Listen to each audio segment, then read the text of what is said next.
Hey guys, I have a quick stamp collection update, and I collect vintage stamps, postcards, and coins, and all of those collections all fit in this small little box. I mean, this is the lid of the box. That'd be impressively small if it all fit in that amount of space, but it's a small size of thing, and I like how I can continue this collection my whole life. So I'll link my stamp collection below, but this book I just started in 2015. I've started adding in some more Christmas stamps. Christmas stamps are my favorite type of stamp to collect. And then I've also, in this book, added in some more nature, science-y type stamps and then some international stamps. So I'll show you some close-ups. And I just whacked the camera stand, but here are lighthouses and pretty things, balloons. I usually theme out my stamps by, or organize my stamps by theme like this. Here's just some old historical type stamps. Here is a Washington Monument. I guess you can see that outside my window, so I like having that one. A New Jersey Tercentenary. I've never actually said that word before. Historic preservation stamp. And then here are a page of cute stamps. I've got the love, like heart type stuff, flowers on here, and wildlife, like birds. So I'll show these a little closer. And I sometimes collect stamps on mail, but I really don't get enough pen pal letters to really have that much variety in stamps, so I tend to buy them. And I really like how you can get super old stamps for still cheap. It's really cool to have something just really old. This is going to sound bizarre. It's cool to have something really old in your hands. The first time I had a postcard that was over 100 years old, I just felt like it should be in a museum, and I was just amazed at how cheap it was and how old it was, and something so small had been around for so long.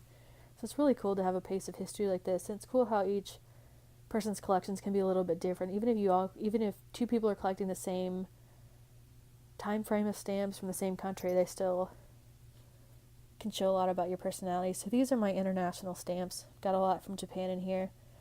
Japan was my first international trip alone, so those are really fun memory for me. So I enjoy collecting stuff from there, and I like how pretty and kind of exotic they look. But these are just stamps that I had bought. I didn't get stamps while I was actually there. That would have been cool. So much variety in stamps too. Here's some dogs, there's birds, fish. Hopefully you can see these okay.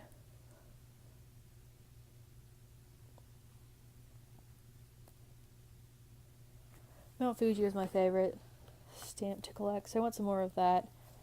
Here's some more flowers. And a 1988 volleyball world champion stamp for some reason. I prefer to get stamps like this in a lot so I can pick out my favorites of designs, and it's just cheaper just to build a collection like that since I'm still have a pretty small collection. Here's some Disney, Hello Kitty, more Hello Kitty, mountains in Japan. I don't remember. Here's My Melody, Hello Kitty. I can't remember the name of that little Sanrio thing there. I really need a better camera stand, but anyway, sailboat. I like sailing. Is one of my hobbies, so I almost ended up with a sailing collection. But this book is just starting out, and I like adding in the year when I start and finish a book. It's cool to have some context in there of how long it took. I'll show you my Christmas stamps real quick. Those are my favorite. They're just so festive. I don't collect all the different themes of every year. I just kind of mix in the years and different ones I like. I'm not really too much into collecting. Some Santas kind of creep me out, and some of the mother baby faces creep me out a little bit, which sounds bizarre, but they are pretty and meaningful stamps. I just prefer my stamps to be kind of cute. See, this greeting one right there is my favorite on this page, and then these right here are from this 1960s. I really like those. I have some more. I have the first day of issue for those. But I'll link my whole collection below if you're interested. I do have a little bit more Santas. I remember that 1963 tree is really pretty. That right there, though, this one from the 90s.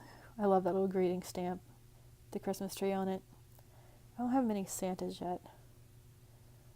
That 1970s Christmas tree there was neat too. I tend to have duplicates of the ones I really like. So here is that tree again, the red one.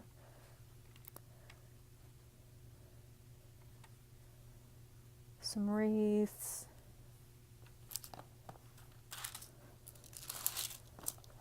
That one's pretty cute, the little greeting one. So I have 2 of it. And then that tree I like so much, I got it again. That one too. So I definitely prefer the older Christmas ones, and definitely the cutesy ones. Even if they're duplicate, I don't really mind having duplicates of this stuff. Okay, I really like that greeting stamp. I forgot how many I had of it. Bear one. I haven't really gotten many of the recent Christmas stamps. I need to build up the more recent Christmas stamp collection. The vintage ones just really are just so quaint and charming. So I've kind of been more into those. And they just kind of look more, well, exotic. Let's just go with that word again. They're just so different from the style that are these days. Then I've got a page of kind of more historical stuff. UN stamps here. Pony Express, Oregon Trail.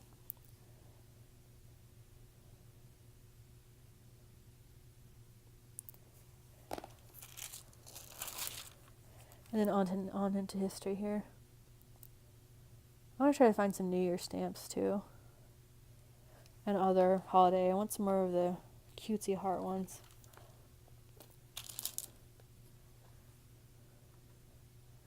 Got some airmails.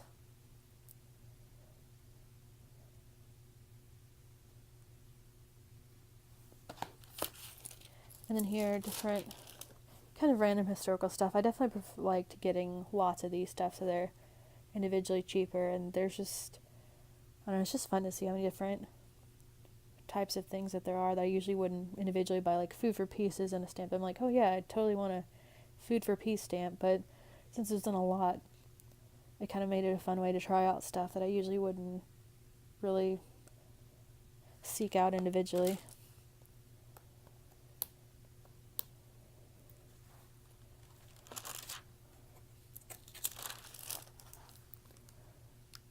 And then more historical stamps that I've made into a rainbow page.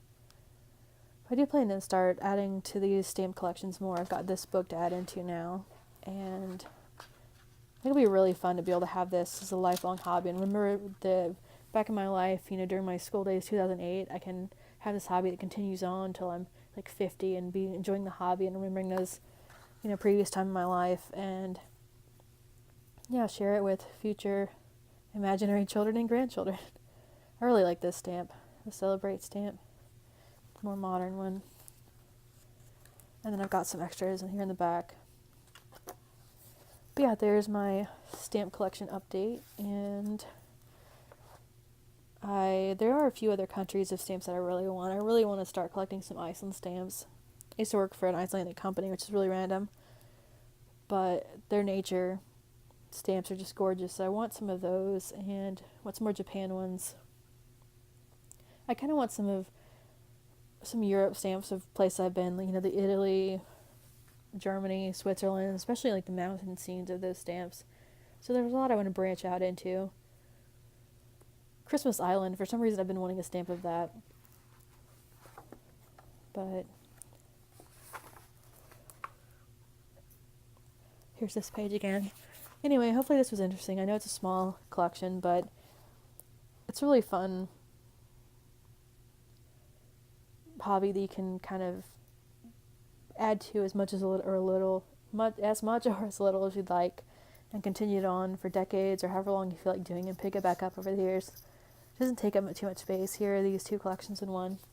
I do have a vintage postcard collection and a vintage coin collection, so I can link that below. My postcard collection, I have a lot of Christmas and holiday stamps. I started this in 2008 too, and then postcards from places I've lived.